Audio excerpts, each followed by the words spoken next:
தமிழகத்தில் ஆளும் கட்சியினரே போராட்டங்களில் ஈடுபடலாமா என்று தேமுதிக தலைவர் விஜயகாந்த் கேள்வி எழுப்பியுள்ளார்.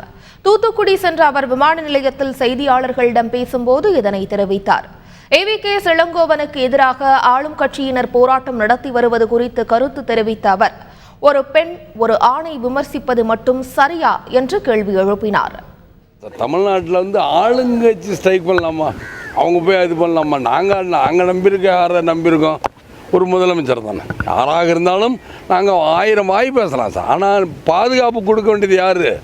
காவல்துறையும் முதலமைச்சர் தானே. அவங்களே இந்த மாதிரி தவறு பண்ணால் என்ன பண்ண முடியும்? இன்றைக்கி இது நீங்கள் சொல்கிறீங்கல்ல, பேசுகிறது ஒரு பெண்ணை பற்றி ஒரு பேசிட்டார் நீங்கள் சொல்கிறீங்கல்ல, அப்போ பெண் ஒரு ஆணை பற்றி பேசலாமா?